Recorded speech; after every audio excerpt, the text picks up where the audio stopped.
Saba qashtii akkam nagaanaaf jirtu nagaa kooteen galanni waaqayyo guddaadhaaf haa ta'u kun koorsii logic and critical thinking irratti tuutoriyaalii isiniif kennamaa jirudha. Tuutoriyaaliin keenya akkuma tufetti jira.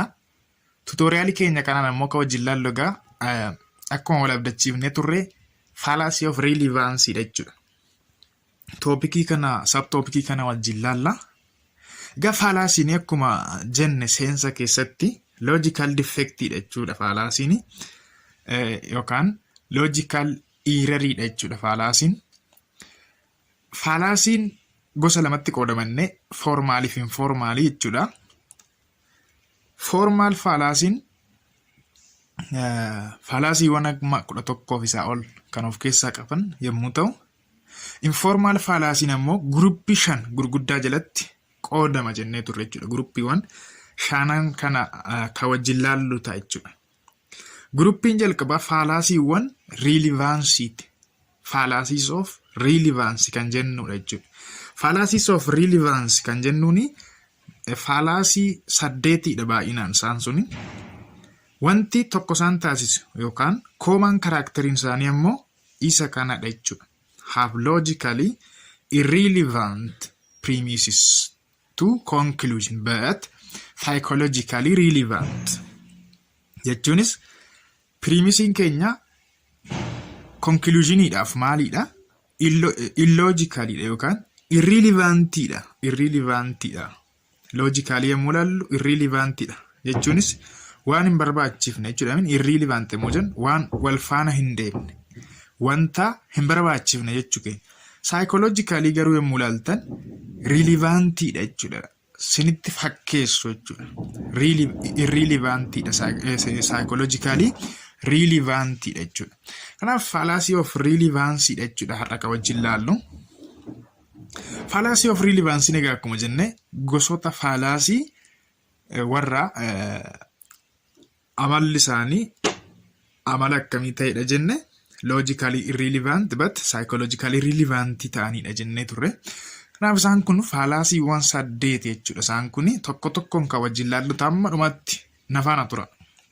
Paartii kana jalatti sadan isaanii wajjin laalla. Qonnaaf akka nuti tolutti akka nuffisiisaa hin taaneef tuutoriyaaliin keenya sadan isaanii wajjin laalla. Sadan isaanii wajjin laalla. Haala ifateen haala salphateen PPT kana gargaarameen isiniif ibsuuf yaala. Hammuma dandeenyu gaa walirraa baranna. Isinis bal'iftanii moojila keessanirraa harli kitaaba harli riifar gootanii qo'achuun gahee keessanii ka qooda keessan jechuudha. Kanaaf fallacy of relevant akkuma jenne premise is logically irrelevant to the conclusion but psychologically relevant to the conclusion. Conclusion does not follow the premise logically.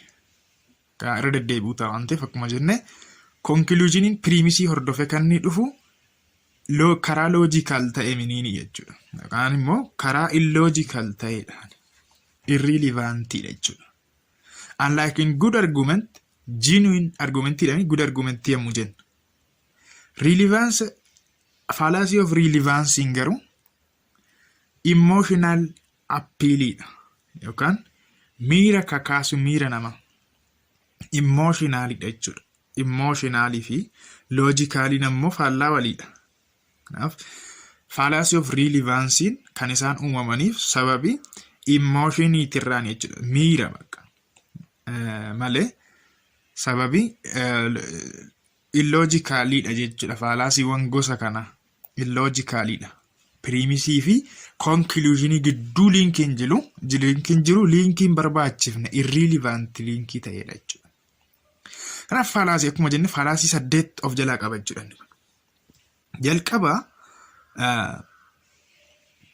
Jalqaba appeal to force dha inni jalqaba. Appeal to force fallacy of relevance ta'e employ threat tokko tokkoon bal'isnee ilaalla sirriitti na hordofa. Employ threat yommuu jennu doorsisa jechuudha. Doorsisni kun psychologically ta'uu danda'a, implicitly jechuudha, yookaan kallattumaan ta'uu danda'a force, explicitly kallattumaan ta'uu danda'a jechuudha yookaan psychologically ta'uu danda'a. appeal to force yookaan humna jechuudha. Fallacy humna fayyadamuu jechuudha. Humni kun egaa psychological akkuma isin jedhe ta'uu danda'a yookaan kallattumaan humna fayyadamuu ta'uu danda'a. Appeal jechuun maal jechuudha? Literal definition isaa yommuu ilaaltan oliyyannoo jechuudha miniire oliyyannoo. Kanaaf humnatti fayyadamuu. Inni lammaffaanii appeal to pity. Appeal to pity ammoo evoke pity jechuudha yookaan miira gaddisiisoo burqisiisuudhaan jechuudha. Nama yemmuu amansiisuuf yaalu miira isaa tuquudhaan yookaan miira isaatti bu'uudhaan miira gaddisiisoo nama keessatti uumuudhaan jechuudha. Amansiisuuf yemmuu yaalamu fallacy of appeal to pity tu uumamaa jechuudha. Fallacy of relevance inni sadaffaan appeal to the people dha. Appeal to the people egaa akkuma maqaa isaa irraa hubannu namaa wajjii wal qabata jechuudha. Baay'inaan ilaalla na hordofa amma dhumaatti ammas. Inni kun ammoo manipulate desire of people. Fedha namaa argachuu, fedha namaa to'achuu, fedha namaa control gochuu. Tooftaa akkamii fayyadamna? Tooftaalee akkamii akka fayyadamnu isaan kun mataa isaaniitiin bakka saditti qoodaman jechuudha. Desire fedhii namaa argachuudha wanti tokko isaan taasisu. Appeal to people jechuudha. Bandwagon of jala qaba. Bandwagon fallacy kan jennu appeal to the people jala fallacy jirudha. Majority choice jechuudha. Majority choice. Yookaan namni baay'een kan jaallatu kan filatu jechuudha. Kanaaf namni baay'een kan filachuu qabda jenne nama yemmuu amansiifnu jechuudha. Amansiisuuf yaallu jechuudha. Bal'inaan ilaalla. Vanitiin celebrity or public figure jechuudha. Celebrity jechuun nama beekamaa kan ammoo nama gurra qabu hin jiraani zinnanyaa jechuudha. Yookaan public figure nama ta'e nama beekamaa tokkotti yemmuu appeal goonu jechuudha. Snobberyidha inni fallacy of people inni sadaffaan snobberyidha. Statusidha inni kun immoo privilegeidha. Kana jechuun privilegein garee ta'e yookaan gruppii ta'e nama caalu jechuudha. Privilege yookaan statusii nama caalanii argamu hin jiraamini. Fallacy akkasiiti. Fallacy of snobbery. Appeal to the people jala jechuudha inni kunis baay'ee gaariidha. Amma tokko tokkoon bal'inaan fakkeenyaa wajjin laallaa ammas na hordofa. Fallacy of relevance inni jalqabaa egaa appeal to forceidha. Appeal to forceidha yookaan laatinii isaatti momentum ad baculum jechuudha. Appeal to the stick jechuun maal jechuudha? Ulee adabaa jechuudha. Cafaqaa arcummee. Kanaaf humna fayyadamu jechuudhaan kallattuma maa jechuudha. By the way laatinii isaa kana qabadhaa. Tarii firoomsii irratti dhufuu danda'a. Filannooma keessatti illee appeal to force isiniin jechuu dhiisuu danda'a. Kallattumaan argumentum ad baculum kan ta'e kam isiniin jechuu danda'a. Kanaaf laatinii ishee baay'ee mini laatinii ishee shamaddaduudha qabaattu. Akkuma maqaa isaarraa hubannu egaa humna fayyadamuudha yookaan humnatti appeal gochuu humnatti oli jechuu jechuudha. Appeal to force or appeal to the stick. It occurs whenever an arguer creates a conclusion to another person and tells the person either implicitly or explicitly that some harm will come to him or he or she does not accept the conclusion yet. If he does not accept the conclusion. Maalidha? Argueriin kun yookaan rageessaan kuni maal godha beektu? Yookaan implicitly yemmuu jennu karaa psychologically jechuudha. Karaa lama jira psychologically yookaan physical attack yookaan kallattumaan sirkuta sidhaana sina dabsiisa jedheetu yemmuutti dhaadatudha. Physical jechuudha. Inni kuni explicitly jechuun kallattumaan jechuudha. Physically sina daba waan akkasiin gootu yommuu ta'e na dabamta. Harmitu balaatu sirra ga'a. Yoo maaliin gootu ta'e yoo conclusionii kana accepting gootu ta'e wantan jechaa jiru kana hin fudhattu yoo ta'e hin adabamta. Adabbiin kun immoo maal ta'a? yookaan implicitly ta'a. Implicitly jechuun immoo psychology jechuudha. Psychologically jechuudha. Psychologically. Garaagarummaa isaanii ilaalla. Implicitly fi explicitly akkam akka ta'e. Kanaaf walumaa gala implicitly yookaan explicitly yommuu doorsisu jechuudha. Tireetii jechuun doorsisaa yommuu doorsisu appeal to force jenna jechuudha faalaasii akkasiitiin. Egaa faalaasiin kun maalidha? Irrelevant fallacy jechuudha.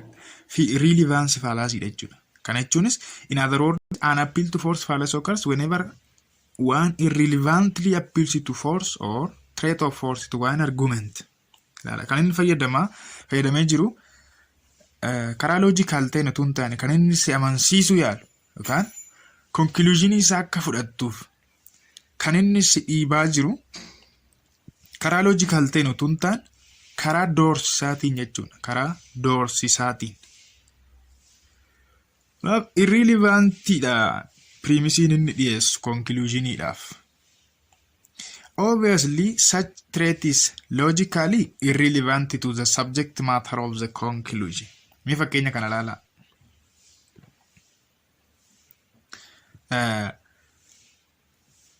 Meet ETV is the best show on ETV. And if you do not believe it, I'm going to call my big brother over here and he's going to beat you up.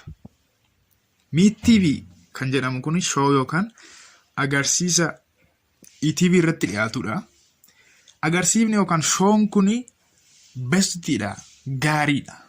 Kan isa ga'u hin jiru. Yoo kana hin fudhattu ta'e, yoo hin amantu ta'e, obboleessi koo torora jira, sittan waama si rukutaa. Kanaaf kallattumaan doorsisaa jira jechuudha. Explicitly doorsisaa jira jechuudha. Doorsisaa jira. Kun egaa physical attackidha jechuudha beeka. Physical attackidha. Yoo conclusionii kana fudhattu ta'e jechuunis conclusioniin isaa maalidha ammas keessatti? Meet ETV is the best show on TV. Kan jedhu kun conclusionii isaati. Bakka conclude godheera. Best show akka ta'e conclude godheera. Premiseen inni dhiyeesse immoo irrelevantidha conclusionii kanaaf. Akkamitti irrelevantii ta'e? Silaa kan inni dhiyeessuu qabu maaliif akka best show ta'edha? Ragaa qubsaa genuine evidence dhiyeessuu qaba sila. Garuu kan inni dhiyeesse akka premisiitti obboleessi koo si rukutaadha. Doorsiisa jechuudha. Appeal to people. Obboleessi koo si rukutaa. Yoo hin simattu ta'e, yoo hin amantu ta'e. Kanaaf kallattumaan yommuu inni humna fayyadamaa jiru argina jechuudha. As deebina. Mee fakkeenyaaf inni kun immoo psychologicalidha inni kun hin laallasa kanas. Implicitlyidha inni kun immoo. Barsiisaan barataa isaatiin waan jechaa jiru. Barsiisaan barataa isaatiin waan jechaa jiru. A teacher to his student. Aristotle had the only correct philosophical view on this matter. Barsiisaan barataa isaatiin maal jedhaanis Aristotle dhimma kanarratti philosophy yookaan philosophical view'n isaa yaadni isaa sirriidha. Kan Aristotle qofatu sirriidha. Kan Aristotle qofatu sirriidha. Amanuu qabaattaadha. If you do not think so, akkasitti yaaddu ta'e kan hin amantu ta'e, wait to see what mark I give you on the final exam. Final exam irratti qabxii akkamii kan siif kennu eegi jechaanii jira jechuudha. Qabxiidhaan doorsisaa jira. Qabxiidhaan doorsisaa jira yommuu jennu kana kaa'amma implicitly doorsisaa jira jechuudha. Psychologically malee hin rukutamta sin rukuchiisaa dhaammite jechuudha. Psychologically doorsisaa jira. Mee wanta namichi kun jedhus immoo laala. Anyone who believes the government has exceeded its proper authority under the constitution will be subjected to severe harassment by the provincial police. Anyone who believes the government has exceeded its proper authority under the constitution will be subjected to harassment by the provincial police. Therefore, to conclude, the government has not exceeded its authority. Kuni conclusion jechuudha. Conclusion kana kan inni dhiyeesse relevantidha moo irrelevantidha kan jedhu madaallan maga. Fallacy of relevancy qaba jechuudha. Fallacy or relevance keessa ammoo fallacy akkamii qaba jechuudhaaf. Namni maal jechaa premise-isaa yaadni isaa walii galaa baasee the government has not exceeded its authority. Mootummaan legal authority isaa tii ol hojjechaa hin jirudha. Yookaan ammoo aangoo isaaf kenname irra darbee hojjechaa hin jiru. Aangoo constitutionii jalatti isaaf kenname irra hin ceenedha. Kanaaf akkuma seeratti hojjechaa jira. Kana hin amantan yoo ta'e maal ta'uuf jirtu?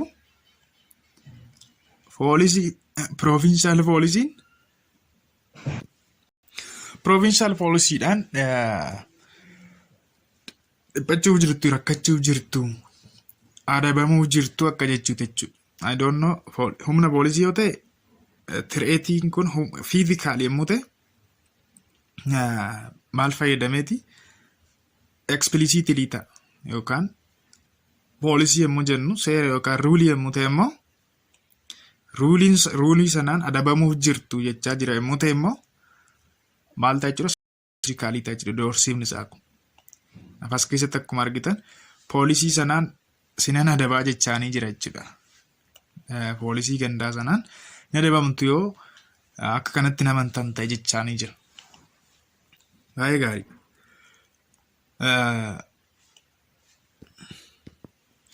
Egaa premise-iin jechuudha maal of keessaa qaba? Akkuma argine amma fakkeenya keessatti premise-iin premises of an argument are full of threat. Doorsisa of keessaa qaba. Doorsisaan guutuudha. Intimidation dhaadannoo jechuudha. Zaachaa itti dhaadachuu itti ga'isu. Scary words jechoota sodaachisoo. Kana hundumaan kan guuteedha jechuudha premise-iin keenya. Kanaaf it attempts in this fallacy is made to persuade others of opinion one's point of view by using threat of or psychological intimidation in any form.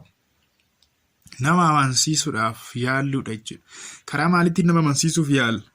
Karaa doorsisaatiin, karaa dhaadannootiin yommuu ta'u. Kan psychologically ta'uu danda'a dhaadannoon kun jechuudha. Threat of force jechuun kallattumaan physically humnaan doorsisuudha. Psychological intimidation yommuu jennu immoo karaa alkallattiitiin yommuu nama sana doorsifnu, yommuu nama sanatti dhaadannu jechuudha. Fallacy relevance uumna jechuudha. Baay'ee gaarii.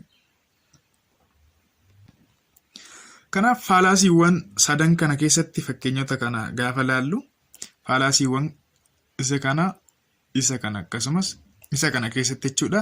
These three arguments fail to provide logical evidence to the truth of their conclusion. Conclusioniidhaaf evident yookaan ragaa logical ta'e, ragaa sababaa ta'e dhiyeessaa hin jiran. Instead, qooda kana they provide kind of armor threat as a reason to accept their conclusion. Conclusion isaanii akka fudhatama argatuuf maal gochaa jiru? Doorsisa dhiyeessan jechuudha premise keessatti. Thus, the first two example involved physical threat. Inni kun jechuudha physical threat. By the way, asitti police force jechuu qabaata. Poolisii yoo ta'e ruulii ta'a miti. Police force jechuu qabaata. Poolisiitu isin dhaana yookaan isin reeba jechaanii jira yoo ta'e physical threatidha inni kun. Inni dhumaa kun ammoo psychological threat jechuudha. Psychological threatidha akkuma jenne. Inni lammaffaan appeal to pity jechuudha.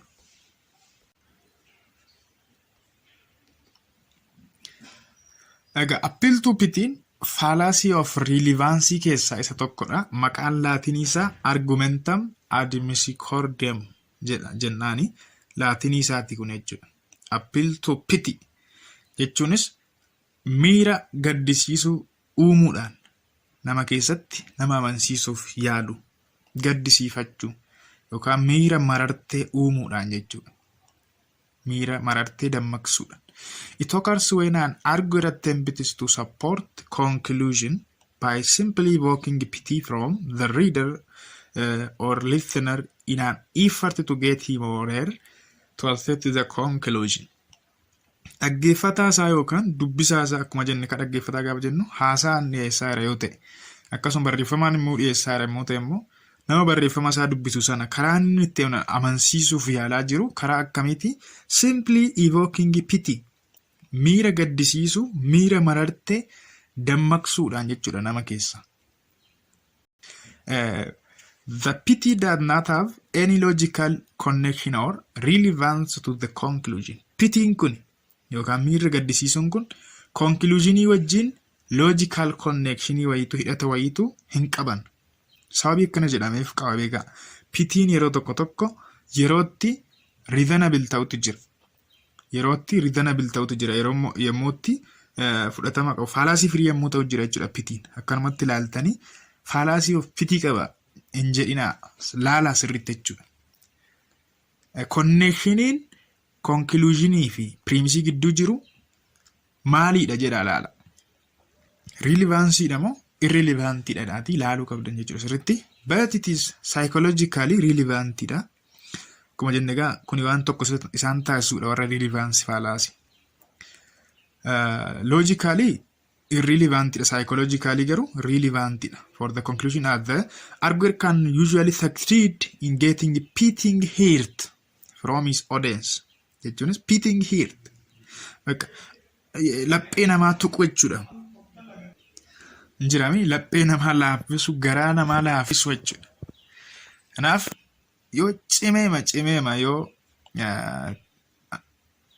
itti fufe nama sana amansiisuu danda'a jechuudha gaddisiisee yookaan kadhatee amansiifachuu danda'a. The appeal to pity is quite common and frequently appears in schools between instructors and students. Yeroo baay'ee kan isaan raawwatan fallacyiwwan kun kan isaan argaman eessatti mana barumsaatti barsiisaa fi barattoota gidduutti. Mee tokko ilaallu koorti ruumii keessattis akkasuma mana murtii keessatti jechuudha. Jajii fi defendaantii yookaan abbaa murtii fi matamaa gidduutti attoornii isaanii gidduutti abbaa langaa akkasuma tiraafik poolisii fi konkolaachisaa utuu naamusan eegiin konkolaachisu gidduutti sinuuma yookaan immoo warra qacaramuu dhaqee fi namoota qacaran gidduutti sinuuma fallacy'n kun fakkeenyaan tokkoon ilaallu. Barataan barsiisaa isaatiin yookaan instructorii isaatiin waan jechaa jiru laala. Professor, this paper deserves at least a B grade. I stayed up all the night working on it, and if do not get a B, I will be on academic probation. Professor, waraqaan kuni yoo xiqqaate B naaf argamsiisuu qabaadha.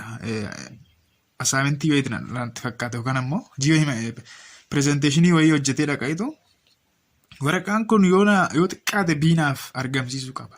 B naa kennuu qabdaadha gireedii. Halkan guutuun maal gochaa bule? Hojjechaa bule. Yoo B naan kennitu ta'e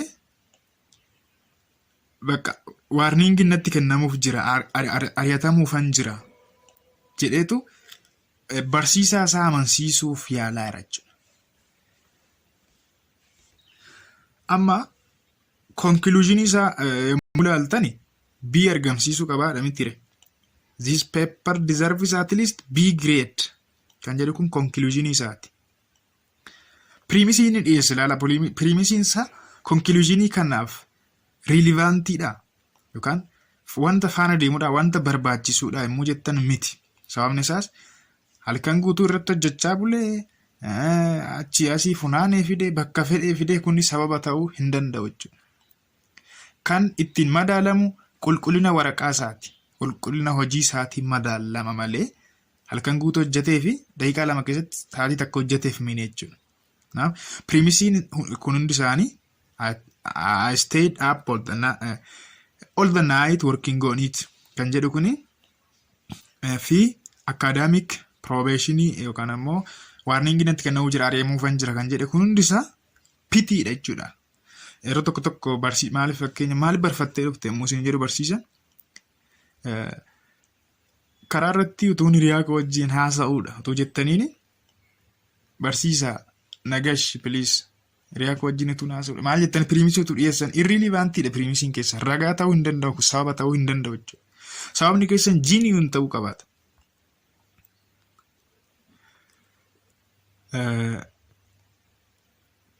The information the arguer has given might seem relevant and might even get the audience to consider the conclusion. It is psychologically relevant.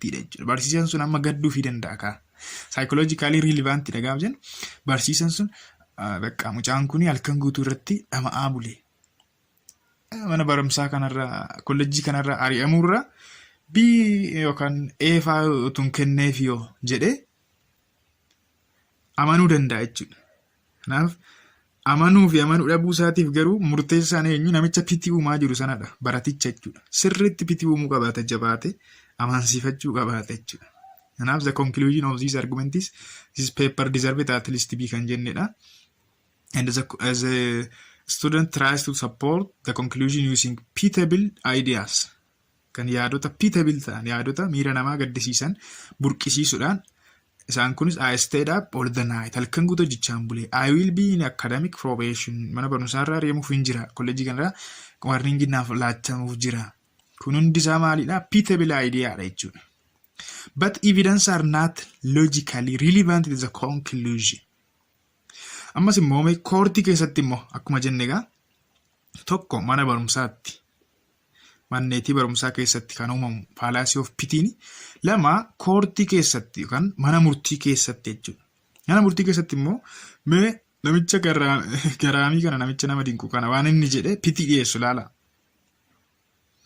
Your Honor, kabajamo, it is true that I killed my parents.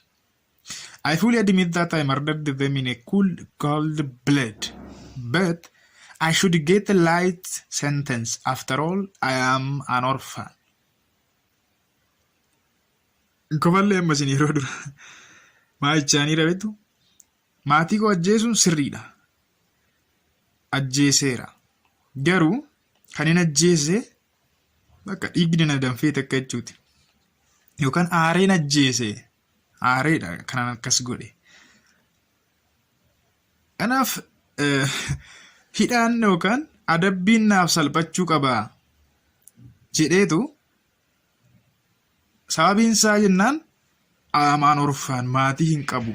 Haadhaaf abbaa isaa ajjeefatee dhufeeti beekaan akkas jedhe. Maatii hin qabu orfaaniidha.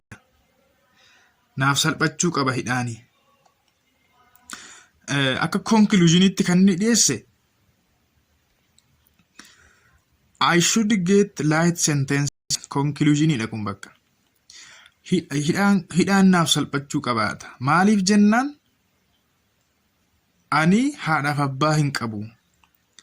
Laala piriimisiinsaa lammaffaa immoo aareen ajjeese. Piriimisiidha jechuudha isaan kunneen. Piriimisiidha. Aareen ajjeese.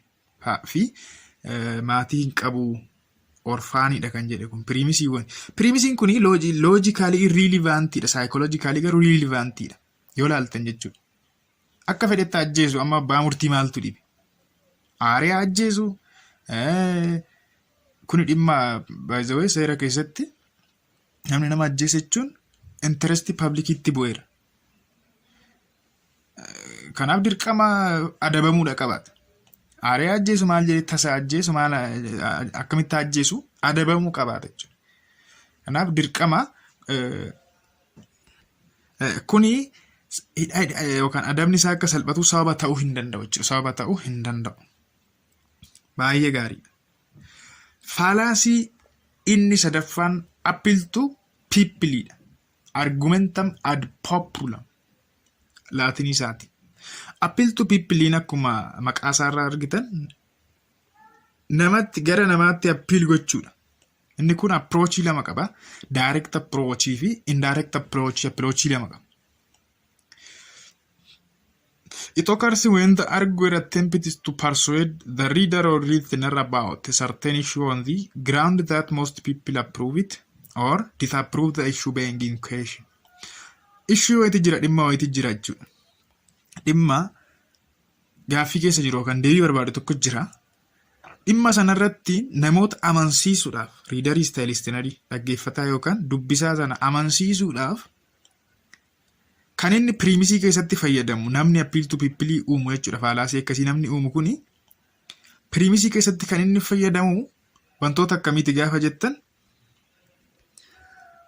yookaan namni baay'een fudhateera ati maaliif hin fudhattu ati eenyu kophaatti indirect approach jedhatti ilaalla sirriitti listiisa yookaan ammoo baay'een gosa kana hin fudhanne yookaan disprove namni baay'een wanta fudhanne immoo akkamitti fudhattaa kan inni appeal godhaa jiru gara namaatti jechuudha gara namaatti.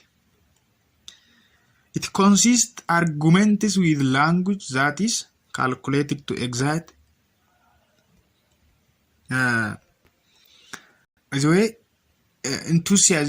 enthusiasm jechuun namni fakkeenya waa ta'uuf yookaan waa gochuuf guggutii wayii qaba miti dheebuu wayii qaba jechuudha.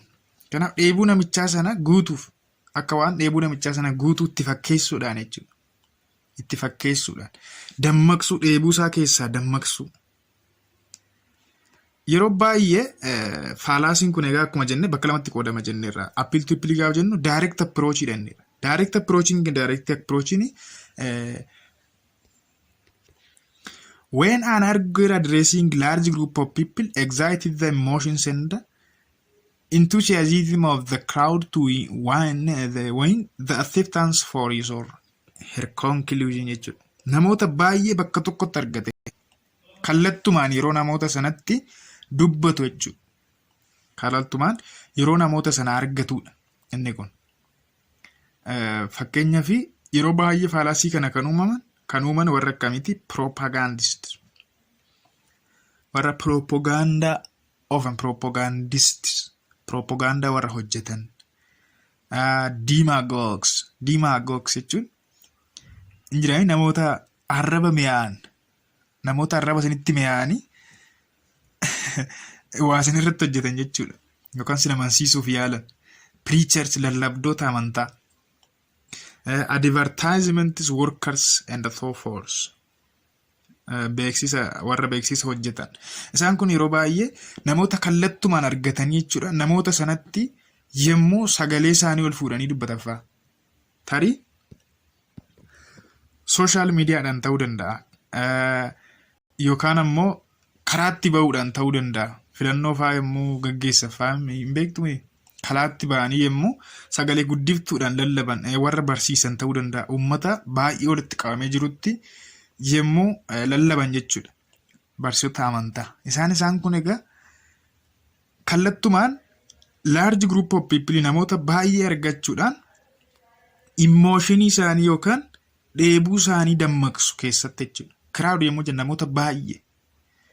Kanaaf kaayyoon isaanii egaa conclusionii isaanii akka fudhatanidha namoonni sun. Yaada isaanii akka fudhatan gochuufidha jechuudha. Kun appeal to piippiliidha. Direct approach akkuma jenne namoota baay'ee bakka tokkotti walitti qabuudhaan yemmuu amansiisuuf yaala. Indirect approachidha bal'inaan kan laallu. Indirect approachiin faalaasiiwwan sadii of keessaa qaba. Appeal to bandwagon, appeal to vanity, appeal to snobbery.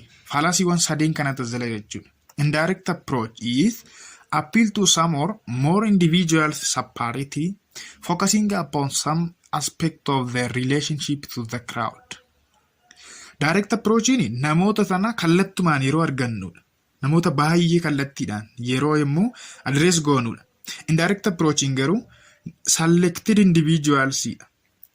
Separately namoota baay'ee keessaa namoota muraasa yemmuu foonu jechuudha. Namoonni muraasni sun garuu namoota baay'ee wajjin hariiroo qabu. Relationii wayii qabu jechuudha. Naaf garaagarummaa isaanii gidduu jiru argitanii main difference isaanii. Selected individuals jedhani sun immoo kallattumaan large group of people addressing large group of people jechuudha. The heaviest reliance on this approach in particular is to be found in advertising industry. Yeroo baay'ee industry beeksisaa keessatti dhaabbata beeksisaa keessatti kan isaan mul'atan faalaasiiwwan akkasii kun. where the products advertised are often associated with things that we like, luxury, success, riches, and so on. Isaan kun mataan isaaniitti sadika. Sadan isaanii jalatti ilaalla bal'inaan luxury waan gati jabeessa, waan gatiin isaa mi'aa ta'e wayi. Namni kamuu egaa milkaa'uu barbaada, duroomuu barbaada. Kanaaf miira namaa kana argitanii hir'ina namaa kuni baay'ee uumama waan nama keessa jirudha garuu digirii isaatu adda adda. Namni kamuu kabajamu, duroomuu, milkaa'uu hin barbaada. Waan luxury ta'e waan snoobarii jalatti baay'ee waan nama caaluuf nama kaan irra adda ta'uudhaaf faalaasii uumamuudha ilaalla tokko tokko. Baandii waaganiin egaa baandii waaganiin appeal to people keessaa faalaasii appeal to people keessaa isa tokko ta'e indirect approach jechuudha. It emphasizes that the majority choice is a correct one. Kan inni irratti xiyyeeffatu kan emphasize godhu maal irratti majority choice is a correct one baqa. Namni baay'een filatee jennaan filachuu qabda. Wanti namni baay'een filate sirriidha. Yookaan wanti namni baay'een jedhe sirriidha. Wanti namni baay'een proof godhe sirriidha yookaan disprove godhetu sirriidha. It is fallacious because peer pressure argues that the acceptance of claim on the ground of the approval of friends or associates. Kana dhiibbaa irratti uuma jechuudha. Maaliif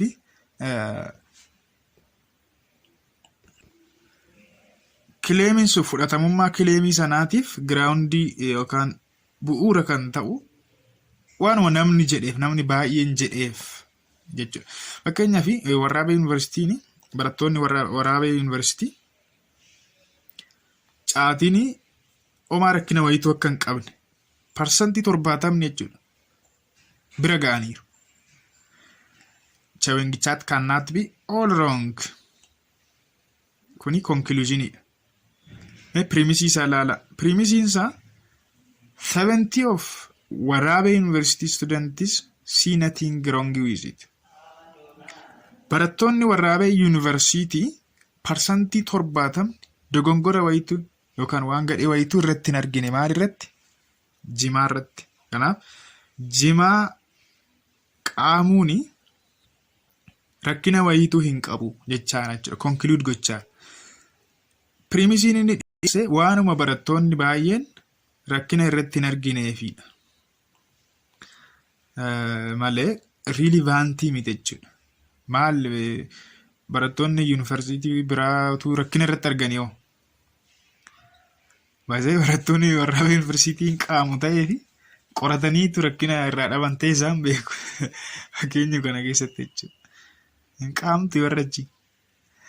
Well, a film is good because there are long lines of people waiting to see it. Kun conclusion. The film is good kan jedhu. Because in premise indicator wordidha. Kana booda kan jiru kuni premiseen kun maal jechaa jira? Filmiin gudii ta'uu isaatiif sababni maal dhiyeessaa? Namoonni baay'een hin eeggatu. Namoonni baay'een ilaaluudhaaf eeggatu.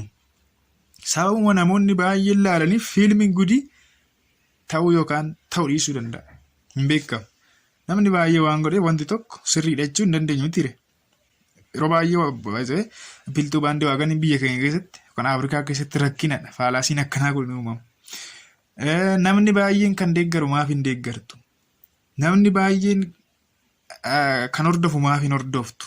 Karaa amantaatiinis ta'e karaa siyaasaatiin ilaalchuma tokko namni baay'een kan hordofu namni baay'een kan deeggaru maaf hin deeggartu namoota siin jedhan agarra. Irriilivaantiidha pirimisiin yookaan ragaan isaan dhiyeessaa jiran sun. Namni baay'een deeggareef maaf hin deeggara? Loojikaalii critical ta'uun qaba jechuudha. The idea can be believed by everyone and yet not to be true. So it is fallacious. Yaanni sun nama baay'eedhaan amanamuu yookaan hordofamuu danda'a. Garuu tiruu ta'uu dhiisuu danda'a. Sirrii ta'uu dhiisuu danda'a. Namoonni akkasii namoonni faalaasii kanaan gowwoomfaman namoota akkamitti beektu? garee sana keessatti namoota hammatamuu barbaadan maaliif namarraa adda ta'a?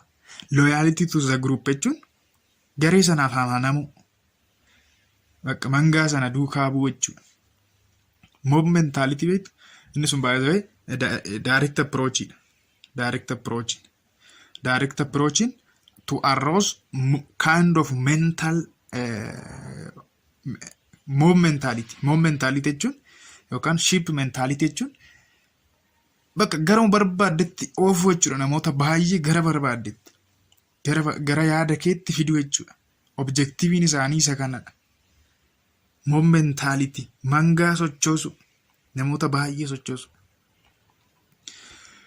Well, gara appiiltuu baandii waaganitti adeeminu. Egaa guruppii san keessatti hammatamuu fi jechuudha namni faalaasii kanaan gogonfamu. Inni biraan appiiltuu vaanitiidha. Appiiltuu vaanitiin kunis egaa faalaasii appiiltuu piippilii jala jiruudha. Relevant fallacy ta'e fallacy appeal to people jala jiruudha jechuudha. Isa sadaffaadha. Isa lammaffaadha.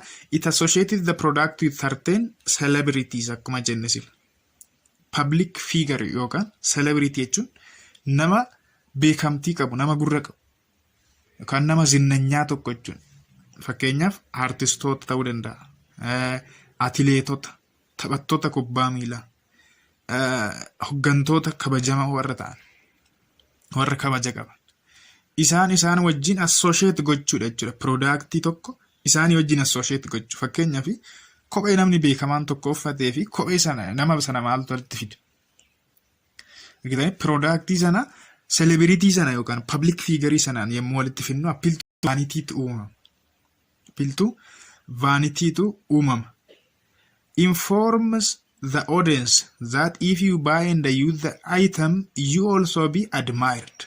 Appeal to vanity by the way, namoota akkamiittitu fallacy kanaan gowwoomfama yookaan shawwadamu yommuu jettan fallacy egaa hojiin isaa nama shawwaduudha miti nama deceive gochuu, cheat gochuudha inni ture. Namoota kabajamuu barbaadan. Akka nama sanaa nama ta'uu barbaadan, beekamuu nama barbaadu. Hinjiraani namoota akkasiititu fallacy kanaan gowwoomfama. Azalatti namoota gruppii sana keessatti hammatamuu barbaadantu gowwoomfama. Appealtu baandii waaganii keessatti. Gruppii bakkaam keessatti gruppii baay'ee keessatti. Snowbarii wajjin akka walitti sin jalaan buuneef Snowbariin gruppii ta'anii gruppii kabajamoodha isaan. Warra privilegii yookaan superiirii ta'an. Nama gruppii kaan irraa warra adda ta'an jechuudha. Ordinary people irraa adda warra ta'an. Egaa appealtu vaanitiin nama kabaja barbaadu. Nama dinqisiifatamuu barbaadutu gowwoomfama fallacy kanaan. Fakkeenyaaf kuni beeksisa beekaa. Beeksisni kun maal jedha? Who is going to wear this new fashion? Fashion kana eenyutu uffata? Who worn by the famous artist Gothai for the new Ethiopian millennium. T-shirtii kana Gosaayetu famous artist Ethiopia famous artist beekamaa Gosaayetu uffata bar t-shirtii kana. Kanaaf barkumeedhaaf t-shirtii kana eenyutu bitata jedhee beeksisaa jira jechuudha. Beeksisaa jira. Kan inni wajjin associate godhe nama beekamaa celebrity nama kan ta'e Gosaayee wajjin jechuudha. Artist Gosaayee wajjin. Artist Gosaayeen uffateedhaaf maaltu beeka t-shirtii sun yoo qulqullina qabaachuu baate hoo? Quality isaa maaltu walitti fideedha mara relevantiidha. Irrelevantiidha. Primisiin as keessatti dhiyaate. Primisiin isaa maalidha beektu kan as keessa jiru. Worn by famous artist Gosaayee. Jechuun Gosaayeen uffata ragaadha bakka ragaadha. Kanaaf gaariidha jechuudha. Naafatis akka Gosaayeetti uffattee maal ta'uu barbaadda? Admired dinqisiifamuu waan barbaadduuf hin bitta gowwoomfamte jechuudha. Yoo nama critically taate malee. Who is going to buy these new fashion shoes? A shoe used by the famous Haile Gebresillaasee in the London Marathon. Agartee kophee kana eenyutu bita? Beeksisa beekaa. Kophee kana eenyutu bita? Kophee kana bar kan uffate Haile Sillaaseedha.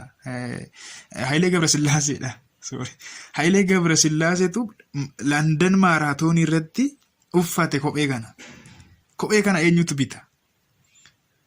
Argite ammaatis akka Hayilee Gabrasillaasee ta'uudhaaf dinqisiifamuudhaaf jetteetu gowwoomfamtee kophee kana bituu dandeessa jechuudha. In the above example, t-shirt and the shoes are associated with famous persons. Gosaayeen Hayilee Sillaasee akkuma jenne jechuudha. T-shirtii fi fakkeenya jalqabaa keessatti t-shirtii Gosaayee wajjin walitti hidhame. Fakkeenya lammaffaa keessatti ammoo kopheen Hayilee Gabrasillaasee wajjin associate ta'e jechuudha. Baay'ee gaarii. Appeal to is nobody. Appeal to people inni sadaffaan jechuudha. Appeal to is nobody jechuun ammoo gruppii privilege yookaan staatasii addaa qaban jechuudha. Staatasii yookaan privilege addaa qaban. Fakkeenyaaf keessumaa kontekstii warra duriitiin yommuu fudhanne sanyii moototaa fa'aa kan jedhamu jira. Sanyii moototaa, sanyii warra ekelee yookaan ammoo garee gruppii tokko fakkeenyaaf dureessota yoo ta'an sanyii abbaa lafaa fa'aa warra jedhamu nageessan hin beektan. Kanaaf gruppii akkasii keessatti nama waamuu barbaadutu faalaasii kanaan immoo goyyoomfama. Faalaasii kanaan goyyoomfama. Warra beekamoo ta'an, gruppii beekamoo ta'an wayii jechuudha. It is an appeal to the desire to be regarded as superior to others. Nama ol ta'uudhaaf nama barbaadu. Jedhamti gruppiin suni gruppii biraarra addaadha. Kanaaf atis gruppii san keessatti yommuu include taate nama kaanirraa ol, nama kaanirraa adda ta'uudhaaf barbaadda jechuudha. Nama kaanirraa adda taata gruppii san keessatti gaafa include taate. It occurs when an arguer associated a product with a selected few persons. Distinguished person jechuudha. Namoota filatamoo ta'an wajjin yommuu productii tokko wal qabsiisu jechuudha. Argueriin tokko yookaan sababeessaa rageessaan tokko. That have an exaggerated social position, health and some other qualities. Positioniin isaanii warra ol ka'oo ta'an exaggerated yetagaannan jechuudha. Ol ka'oo warra ta'a. Tariif warra fayyaa keessatti ta'uu danda'a. Quality addaa warra qaban jechuudha walumaa gala. Mee fakkeenya kana haalaallu fakkeenya kana sadeen haalaa. This is not for ordinary people. Kuni namoota akkasumaanitii fi miti. Waa isinitti gurguruuf beeka caammaa kophee isinitti gurgurachuuf. If you want to be from among the selected few dignities by the show.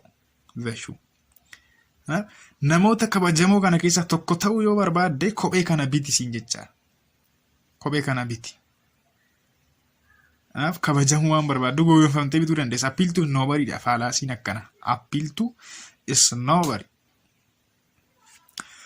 Look at the mark of this cell phone. Mee cell phone kana bilbila kana laali. It is Nokia. And the Nokia is not for everyone. Buy Nokia and join the selected few. Nokia jedhama. Maarkiinsa Nokia jedhama. Argite? Kanaaf Nokiyaan immoo nama hundaaf miti. Nokia akkoo kan qabatu nama hunda miti. Mee isinii fakkeenyaaf Pro Max 13 Pro Max jira. Namoota dureessota akkasii warra qabatu. iPhone nama hundatu qabata miti. Kana yoo bitte bar warra xiqqoo warra filatamoo sana keessa tokko taata yookaan join goota. Beeksisa akkasiin jiranii darbee amma ammaatti jechuudha. Kanaaf kan inni appeal godhe eenyu wajjin kan inni associate godhe warra selected individual warra ta'an few person. Baandii waaganiidhaan akka walitti hin dhufneef select inni kun majoritiidha namoota baay'eedha. Inni kun garuu warra filatamoo ta'anii gruppii staatasii olaanoo qaban wayiidha jechuudha. Fakkeenya sadaffaa keessattis first of all did you see the mark of the show it is Clark jechaaniir. Maarkii yookaan immoo biraandii kophee kana argiteetta. Clark dabar. You should know that Clark is not for the ordinary citizens. Buy Clark and join with dignities. The dignities. Argite? Clark kophee nama akka nama citizenii akka nama ordinary jechuun jiranii taraa citizenii jechuudha yookaan ammoo warra staatasii olaanaan qaba. Nama akkasumaanitii fi miti kopheen kun kopheen biraandiin Clarkii kun. Kanaaf bitiiti maal ta'idha amma gaa warra kabajamoo kanatti makami. Warra kabajamoo kanatti makami siin jechaadha. By the way, tutorialii keenya tun xumuriin wantin sirriitti siif himuu barbaadu pitiin tokko tokko faalaasii firiidha. Kanaaf baddaa marra ilaaltanii faalaasiidha hin jedhina. Fakkeenyaaf kanneen armaan gadii kun faalaasii firiidha inni kun jechuudha. Argumentiin kun faalaasii firiidha. There are arguments from pity which are reasonable and plausible, which is called argument compassion kan jedhamu. Plausible jechuun amansiisoo kan ta'e yookiin immoo reasonable kan ta'e jechuudha. Yeroo tokko tokko hin jiru yaadonni akkasii yookaan argumentiin akkasii hin jiru.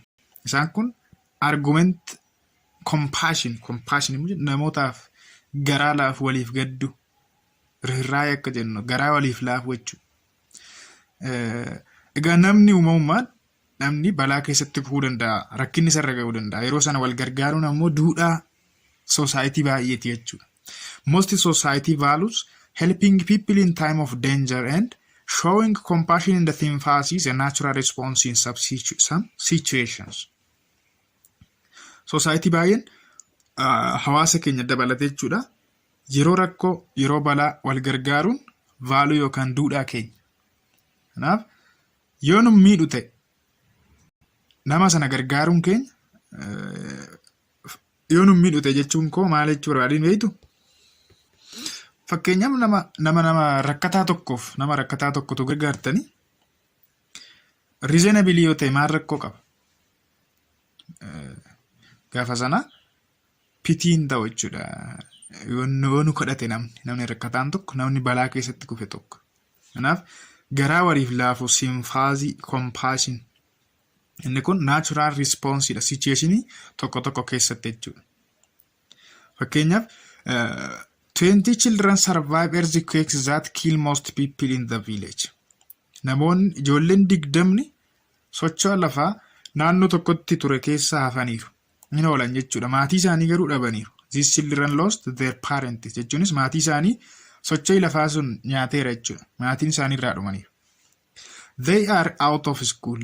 Mana barumsaa gabataa mana barumsaa irra hin jiran jechuunis barumsa irra hin jiran ijoolleen kun. And how in the streets karaa irratti kufaniiru, karaa irra jiraachaa. Unless we each of us contribute money, their life will be in danger in the coming days. Hamma ta'e qarshii walitti qabnee isaanii gargaaruu ta'e jiruun isaanii guyyoota dhufanitti balaa keessa bu'a. Kanaaf we should help these children as much as we can. Hamma dandeenya ijoollee kana haa gargaaru jedhee argumentiiin kun yaada isaa dhiyeessaa jira. Amma kana baddumara ilaaltanii pitii jechuu dandeessu garuu pitii miti. Namni rakkatee karaa irra taa'ee kadhatu baay'ee pitii miti. Pitii miti. Jechuun koo pitiidha garuu faalaasii miti. Rakkataadha. Waan nyaatee buluu hin qabu ta'e maal immoo ta'e erga wal gargaaruun immoo aadaa keenya waan ta'eef jechuudha. Walumaa gala tuutoriyaaliin keenyarraa kana fakkaatti turte.